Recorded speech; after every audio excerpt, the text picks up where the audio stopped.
Marine ड्राईव्हवर LED दिवे लावण्याचा प्रश्न असो किंवा नाईट लाईफचा प्रस्ताव, शिवसेना आणि भाजप नेहमीच एकमेकांच्या कल्पनांवर कुरघोडी करून श्रेय लाटण्याचा प्रयत्न करत आले। शिवसेना पक्षप्रमुख उद्धव ठाकरे आणि आदित्य ठाकरे यांच्या संकल्पनेतून पालिका शाळेतील मुलांना टॅब दिले जात असताना भाजप कशी काय शांत राहणार? त्यामुळेच मुंबई भाजप अध्यक्ष आशिष शेलार यांनी आयुक्त अजॉय मेहता यांना भेटून डिजिटल एज्युकेशन कार्यक्रम राबवण्याची विनंती केली।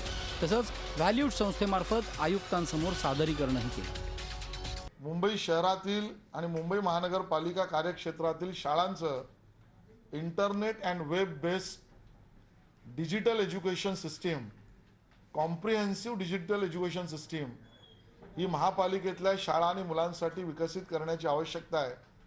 त्याचं एक प्रेझेंटेशन व्हॅल्यूएड नावाच्या संस्थेच्या माध्यमातून आम्ही आयुक्तांना दिलं। योजनेचं नाव वेगवेगळं असलं तरी कल्पना मात्र एकच असून ती शिवसेना पक्षप्रमुख उद्धव ठाकरेंनी मांडल्याचं शिवसेनेनं स्पष्ट केलंय। 2017च्या पालिका निवडणुका डोळ्यांसमोर ठेवून श्रेय लाटण्याचा प्रकार सुरू असल्याचा टोला शिवसेनेनं भाजपला हाणला।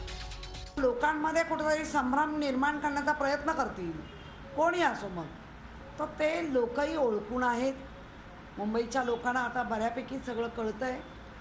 त्यामुळे आपण येणाऱ्या 2017चं टार्गेट ठेवून असं जर काही वेगवेगळं होत असेल तर सगळी लोक याची नोंद घेतात।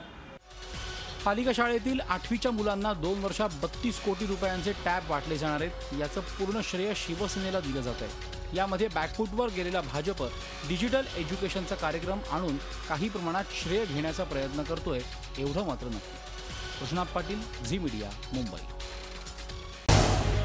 झी 24 तास रहा एक पाऊल पुढे।